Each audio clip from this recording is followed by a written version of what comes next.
Halo, kali ini kita akan membahas penyutradaraan dalam film naratif. Sebelumnya, apa sih fungsi dan tugas seorang sutradara?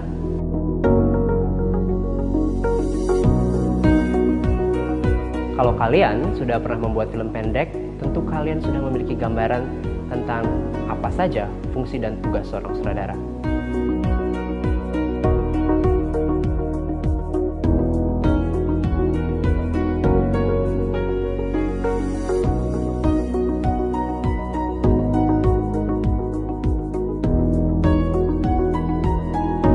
Yang baru saja kita lihat adalah seorang sutradara pada saat syuting.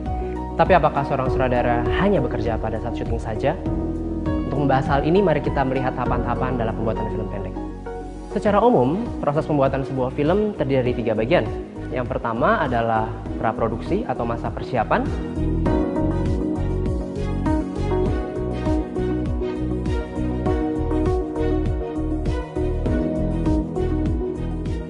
Yang kedua adalah produksi.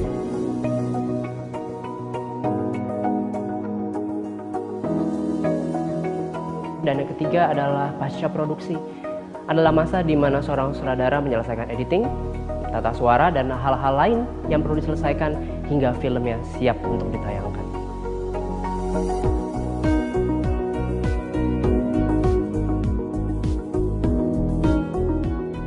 Nah, seorang sutradara sudah mulai bekerja sejak awal tahap praproduksi.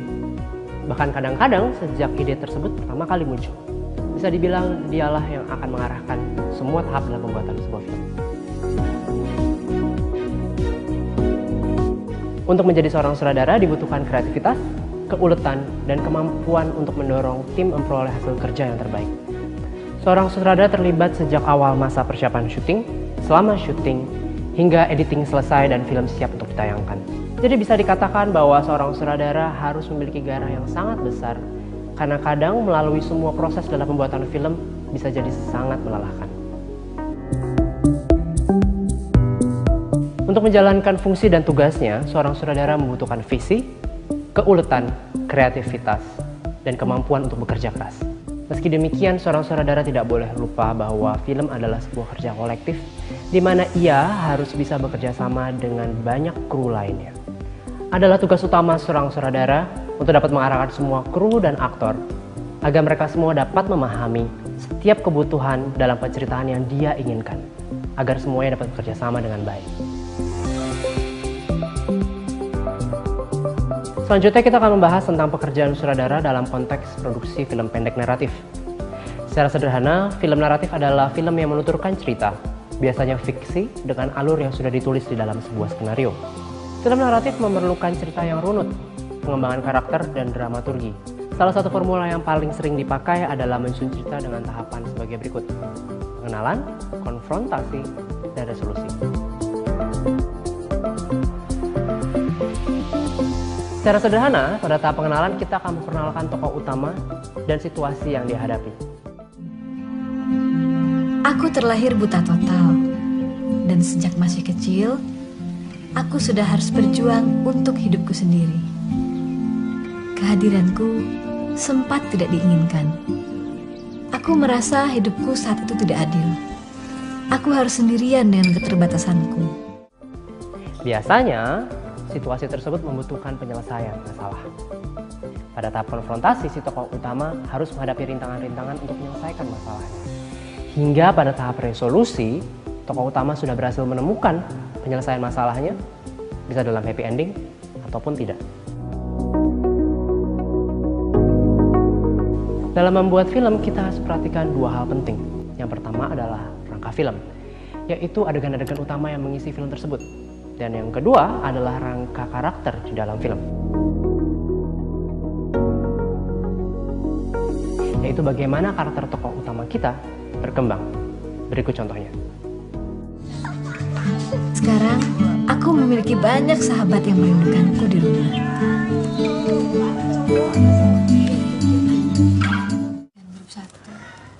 Listrik. Beres, bos. Udah hampir jam 11 malam loh. Besok jualan jam 3 mana bisa. Ya bisa lah. Istirahat nggak ada sampai 6 jam. Nah, Ya gimana? Kalau libur jualan, Ya libur seharian nggak apa-apa. Aduh, nggak bisa bos. Kalau libur jualan berarti libur makan dong bos. Wah, repot juga ya libur makan ya. Ya makanya. Oh ya, dalam mengembangkan karakter, usahakan tokoh utama kalian memiliki kekurangan dan kelebihan. Lalu tokoh tersebut ingin meraih sesuatu namun harus menghadapi rintangan-rintangan untuk mencapai keinginannya. Hal penting lainnya dalam membuat sebuah film adalah prinsip show, don't tell. Film yang baik biasanya bercerita lewat gambar dan adegan, ketimbang harus menjelaskan cerita dan karakter lewat dialog-dialog yang panjang. Di sini, sutradara punya peranan yang sangat penting untuk menciptakan gambar dan adegan yang berbicara. Bukan hanya menciptakan adegan yang seadanya dan bergantung pada dialog yang dibawakan oleh karakter. Sebuah tempat yang mengembalikan harapan serta masa depan mereka. Susah receh. Berapa berarti? 10.000, 10.000 ini. 30.000, Mami mintanya berapa? 30.000. Ayo. Kelebihan coba. berapa? Kelebihan berapa? Coba. Ya rugi toh kamu. Dan karenanya aku bahagia.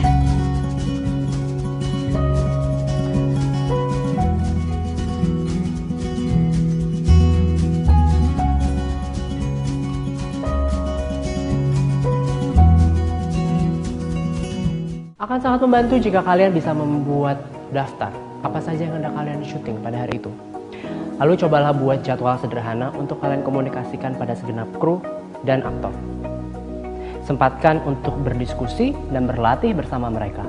Nah, untuk aktor, mereka perlu diberi waktu untuk membaca dan memahami skenario jauh sebelum syuting dimulai.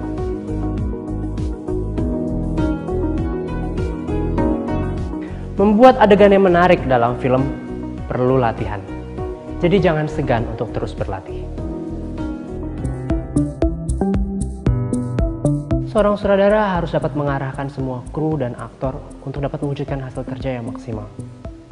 Terutama ketika bekerja dengan aktor, seorang sutradara sebaiknya memberikan motivasi dalam beradegan, bukan hanya perintah gerakan saja. Agar ketika berakting, mereka dapat memberikan gerakan dan berbicara lebih alami dan nyaman. Secara sederhana, tata artistik mencakup perencanaan keseluruhan tampilan visual dalam sebuah film.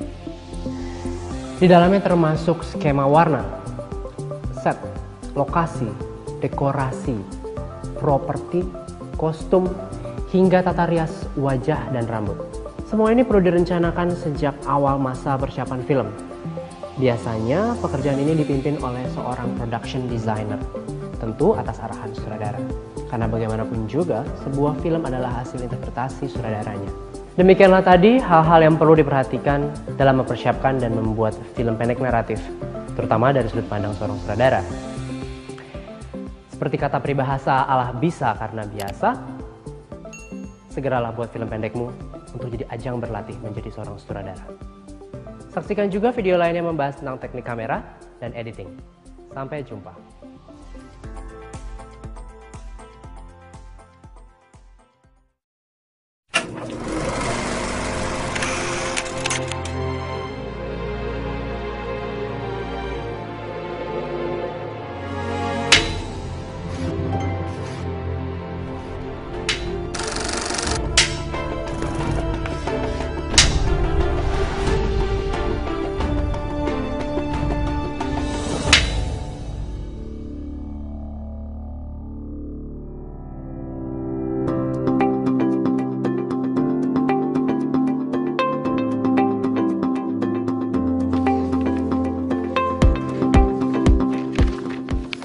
Selamat datang di studio saya. Kali ini kita akan membahas tentang artistik film bersama saya, Nanang Garuda.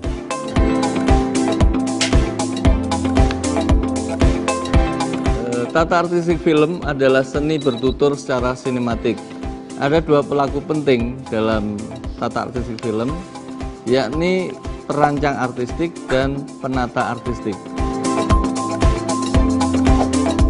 Penata artistik merupakan kreator yang berusaha mewujudkan fantasi dan kreasi dalam setiap setting sesuai kebutuhan cerita film.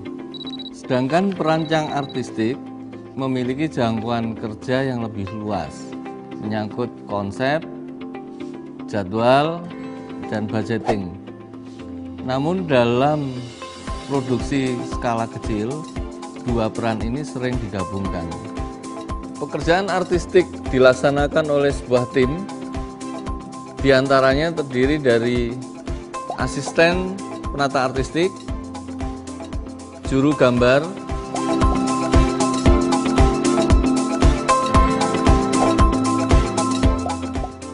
ahli gambar,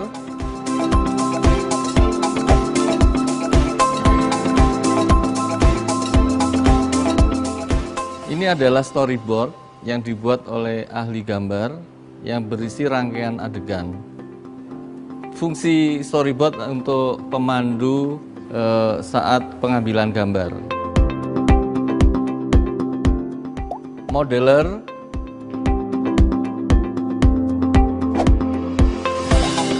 properti, kepala konstruksi, special effect. Ini adalah special effect proses membuat hujan buatan.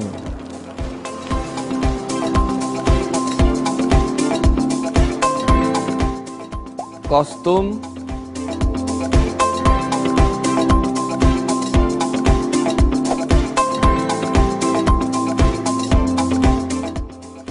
dan make up. Dalam artistik film ada 3 macam make up. Ada make up beauty, ada make up karakter, dan make up effect. Nah, ini adalah contoh dari make up effect, di mana kita buat kesan luka yang membusuk hingga mengeluarkan ulat ya di dalam lukanya ini.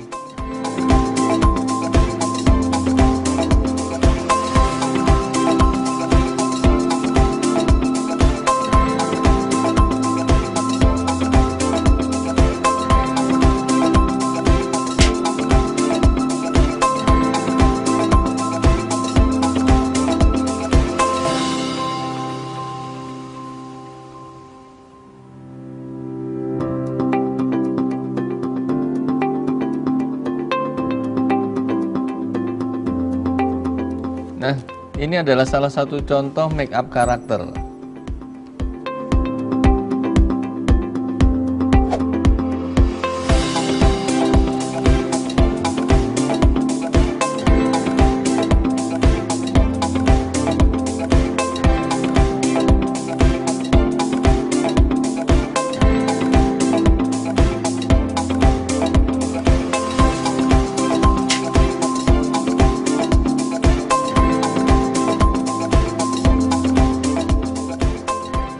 Selain itu juga ada tukang kayu, tukang logam, tukang cat, dan teknisi-teknisi lainnya.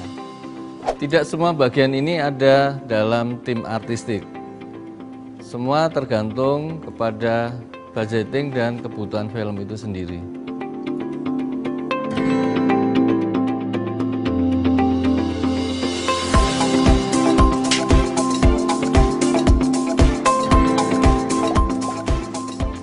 Seperti departemen lain dalam produksi sebuah film, penata artistik selalu mengawali pekerjaannya dengan membaca skenario.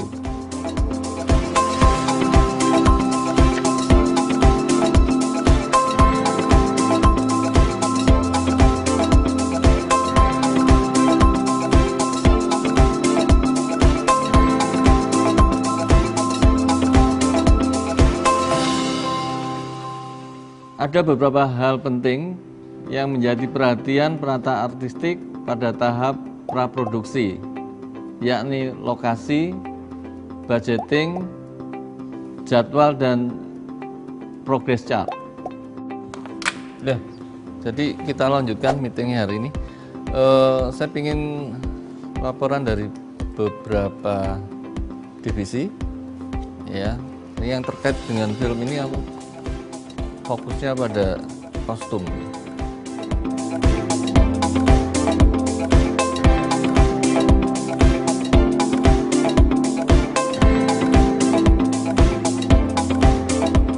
Setelah membaca skenario, penata artistik mencari lokasi untuk membuat setting sesuai kebutuhan cerita. Ada dua pilihan. Pertama, menggunakan lokasi yang sudah ada. Kedua, membangun set dalam studio. Sebelum memastikan lokasi yang akan dipakai, penata artistik harus mengecek beberapa pilihan lokasi dengan melakukan reki bersama sutradara dan kameramen. Nah, ini beberapa lokasi yang sudah dipilih berdasarkan reki.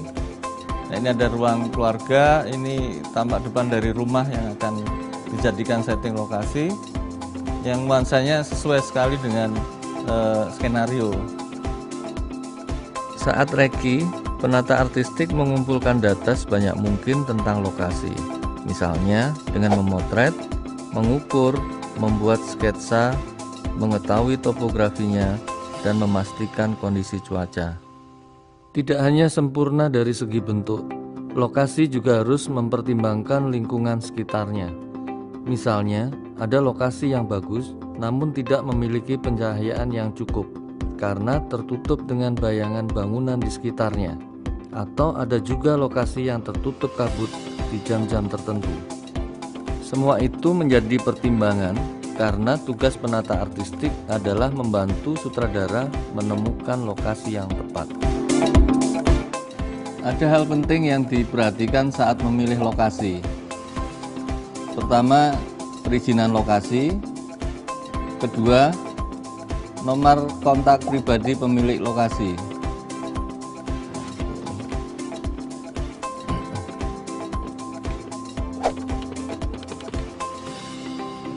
Halo?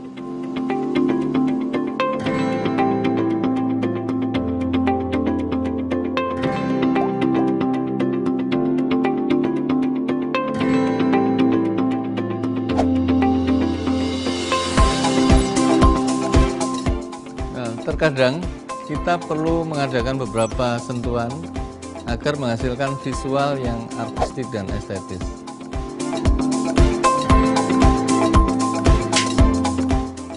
Keuntungan membangun set dalam studio adalah: pertama, penata artistik lebih leluasa untuk bekerja, kemudian dapat mendesain sesuai kebutuhan dan tidak terkendala oleh cuaca. Nah, ini adalah contoh set yang dibangun di studio.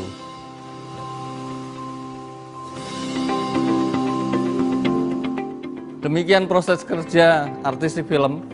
Semoga bermanfaat dan terus berkarya.